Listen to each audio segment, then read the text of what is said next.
Hello students, welcome back. I hope you are doing well, you are performing well in these challenging times. So let us start today's video with the previous two questions which I have asked you in the previous video. So one question I asked, the question was why the stomatas are present more on the lower side of the leaf as compared with the upper one. So I hope you must have tried to find out the answer. Let me tell you. Now if you think, what is the work of stomata? What is the work of stomata? Stomata is like a window which performs exchange of gases. Like window, through window, gases come in, gases go out. Air come in, air go out. Same way, stomata is a part of leaf from which gases come in and goes out. Like carbon dioxide will come inside the leaf. Carbon dioxide is required for photosynthesis, and oxygen will go out from the leaf. Oxygen, water vapor is produced in the process of transpiration. So, stomata is the place where exchange of gases takes place, where oxygen goes out, water vapor goes out, and carbon dioxide come in. Now, why stomatas are present at the lower side of the leaf as compared with the upper side of the leaf? If you think, for photosynthesis, sunlight is required, carbon dioxide is required, water is required. Water is provided through the roots. By the roots, it goes to the leaf through the xylem, through the water vessels, like we have blood vessels. So, here through xylem, the water is transported from roots to the leaf, right? And carbon dioxide from the air through the stomata from the lower part, because maximum stomatas are present at the lower part, and at the upper part, sunlight is captured. Now, if suppose stomata are more on the upper side, suppose, so what will happen?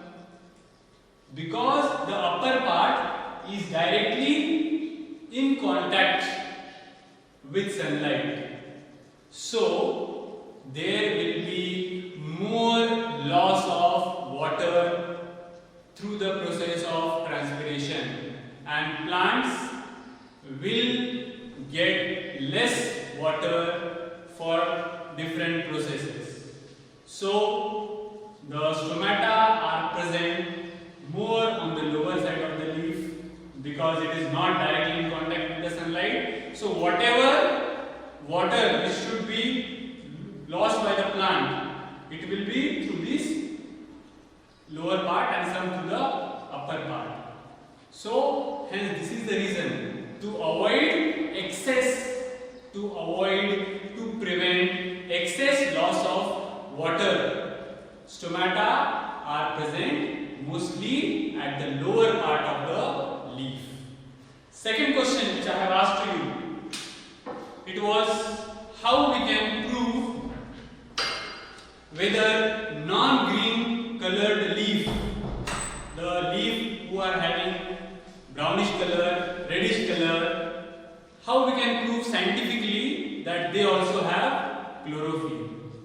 So the answer lies here. Here you can see, what is this? This is iodine solution, right? This is the bottle of iodine. Now with the help of iodine, you can prove scientifically whether the leaf has chlorophyll or not, whether the leaf performs photosynthesis or not. You must have remembered now the activity of iodine. I will show you that.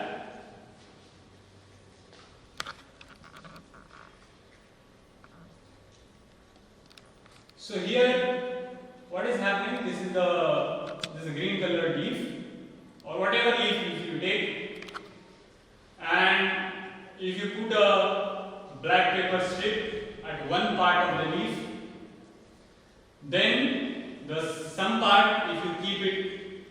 open, the leaf is attached to the plant.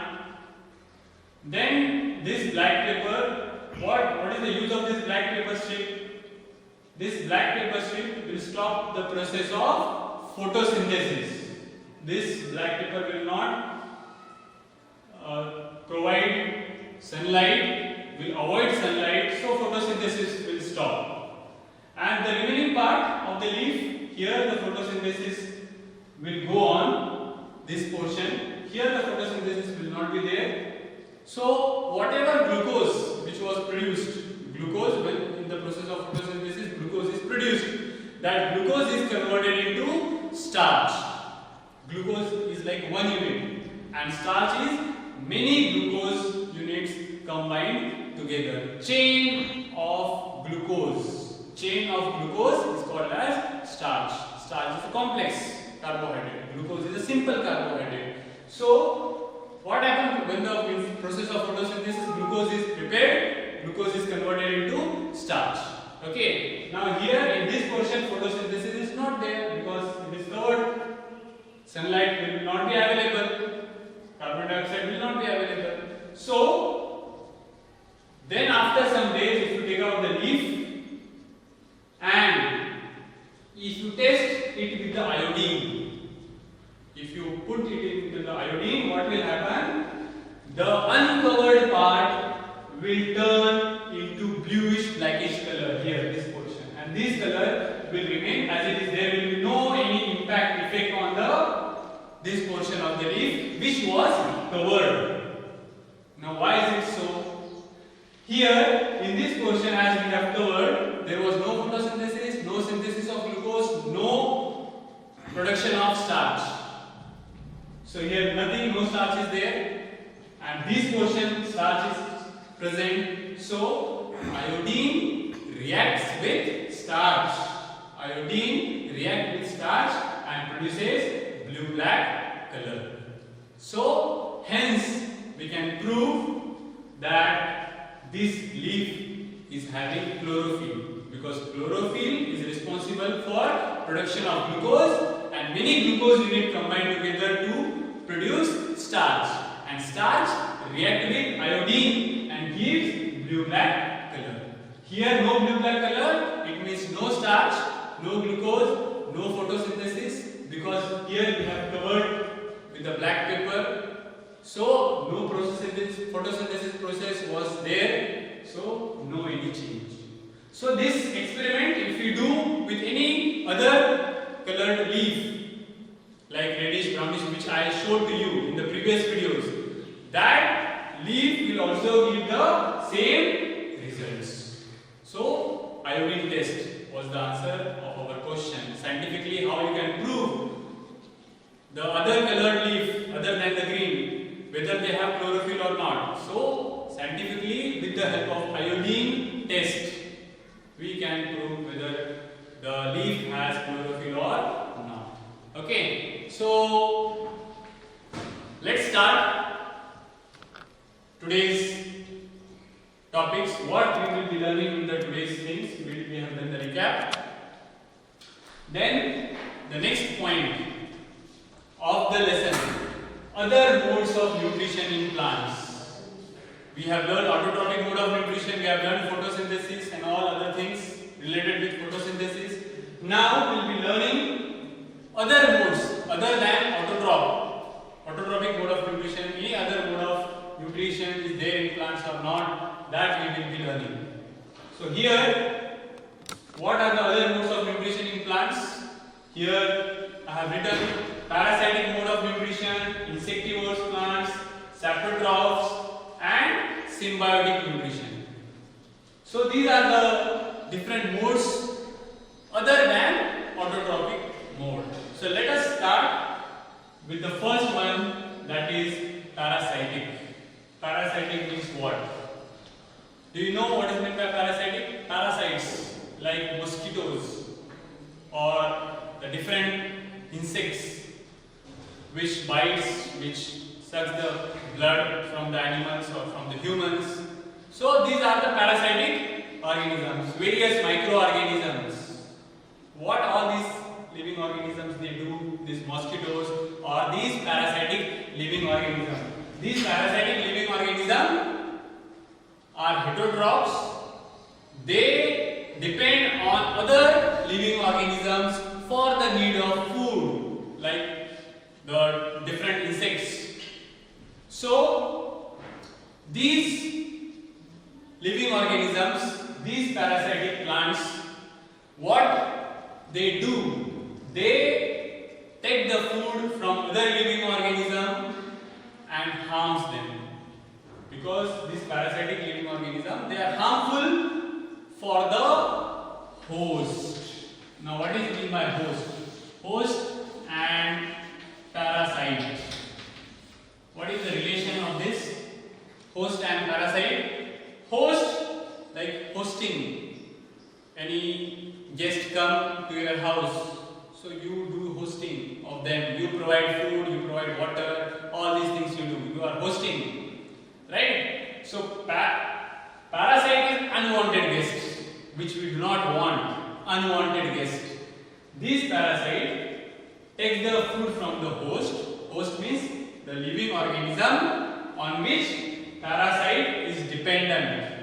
So this parasitic organism takes the food from the host and harm it. So there are different parasitic plants. Many parasitic plants are also there. One of the category of parasitic plants is called as Cuscuta.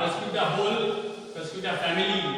There are almost 201 species are there of Cuscuta, like Cuscuta europea, Cuscuta pentagonum. So there are almost 201 different types of Cuscuta plants are there. What is Cuscuta? Cuscuta is parasitic. So this Cuscuta, if you see, I will be showing you pictures. This Cuscuta doesn't have any leaf. It absorbs the food from other plant with the help of root-like structures called as hostoria. So through the hostoria, this Cuscuta plant takes the food and harms the other host plant. So I will be showing you the picture of Cuscuta. Here you can see this yellow color portion. There is no leaf. This is the host plant. Host plant is having leaf, but this Cuscuta doesn't have any leaf. Just a tender-like structure, stem-like structure is there, thin stem-like structure, yellow in color, no leaf. So this parasitic plant absorbs the food through hostoria from the host plant. There are many other pictures too. Here, Cuscuta is yellow tubular structure, which is surrounded to the stem and branches of the host plant.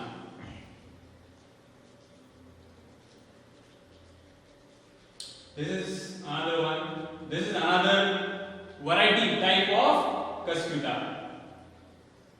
So there are different types of parasitic plants, different varieties are there. So this is about parasitic mode of nutrition. The next is insectivores. Insectivores. The name is insectivores, means what they are doing. They eat the insect and they obtain the necessary nutrients from the insects. Like for example, pitcher plant is one of the example of insectivorous plant.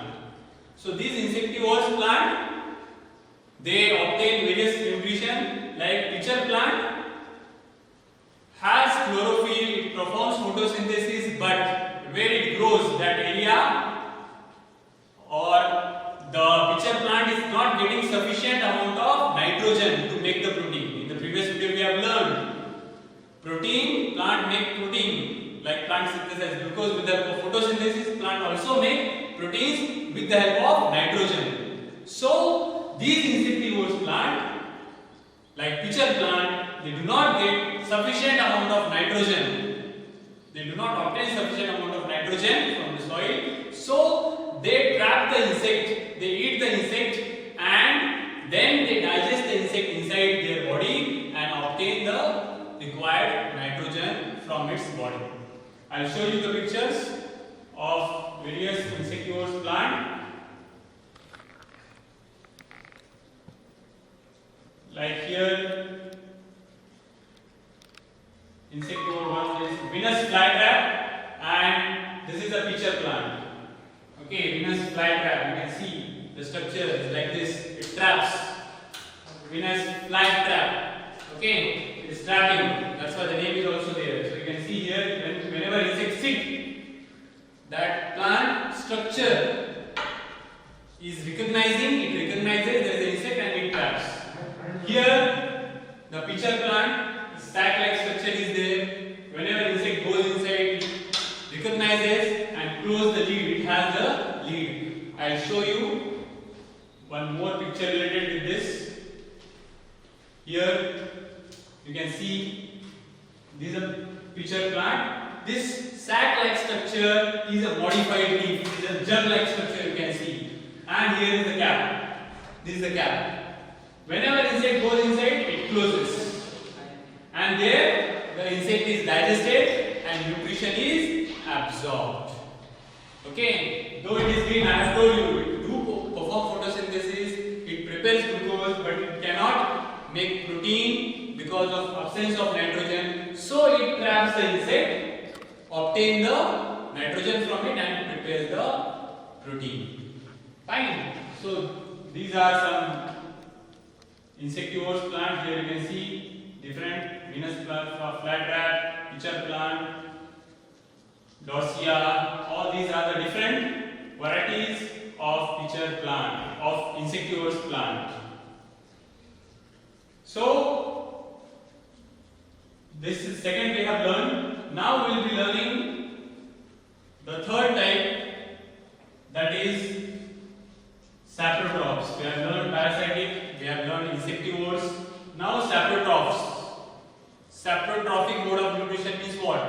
Saprotrophic mode of nutrition means the nutrition in which the living organisms, the saprotrophs, they obtain food from dead and decaying matter.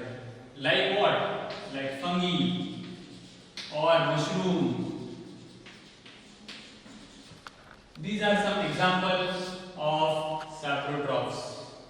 So these saprotrophic living organisms means what? The living organism which obtain their food from the dead and decaying matter. Like many times you must have seen at your home a rotten chapati or rotten roti or rotten fruit materials which are there for many days at one place. You can obtain some fungus growing on it.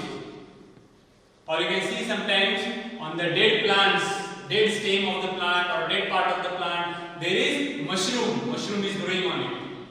So these saprotrophic living organisms grows on dead and decaying matter. So this is the saprotrophic mode of nutrition. Like nowadays the rainy season is starting. So the old chappals or sandals who are there, which we are not using, they are at one place. On them also sometimes fungi grows. So this is the saprotrophic mode of nutrition. Now the next and last point which we will be discussing is symbiotic mode of nutrition. What is mean by symbiosis? There is one institute, one college, one university in India whose name is Symbiosis. So symbiotic means what? Symbiotic means living together, helping each other. Now here in symbiosis, two living organisms live together, they help each other for their life. Now for example, one famous example of symbiosis is lichens. Lichens, this name is given to the group of fungi plus algae. lichens contain one type of fungi and one type of algae, and their group togetherly they are called as lichens. Here, how they are helping each other? Algae have chlorophyll, it produces food and gives that food to the fungi, and in terms of that, what fungi is giving? Fungi gives water, fungi gives shelter, fungi gives minerals to the algae. Means both they help each other for their life. So here both are getting benefited. Beneficial partnership. It is like a partnership. So here in this partnership, both are benefited. So this kind of nutrition is called as symbiotic nutrition. One another example is there, leguminous plants. Leguminous plants have root nodules at their roots, like groundnut. If you uproot the groundnut plant and if you see the roots, small root nodules are there like shabudana. So these root nodules contain some microorganisms like Rhizobium bacteria. This Rhizobium bacteria produces nitrogenous compounds for the plant, and plant is giving shelter and food to the Rhizobium bacteria. This plant and Rhizobium bacteria both they are helping each other. So this is what symbiosis will end with some pictures. I'll show you how this symbiosis happens.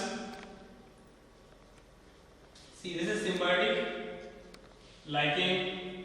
You can see an example lichen. The color lichens you can see on different plants, different old plants on their stems.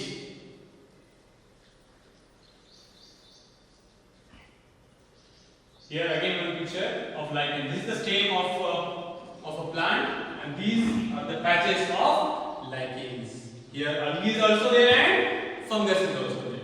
So this is what we have discussed today. The one whose assignments, previous all assignments are still pending, they have to submit it before 25th of June. And if you have any doubts, you can contact me. In the first video, I have given my contact number and my mail ID. So, whatever we have learned, today's videos, all these points, revise and be ready for the next and last part of our revision of chapter first, nutrition in plants. In the next video, what we will be discussing the last portion of our first chapter, that is replenishment of nutrients in the soil. Replenishment of nutrients in the soil. So one short homework for today I am giving. You have to find out the meaning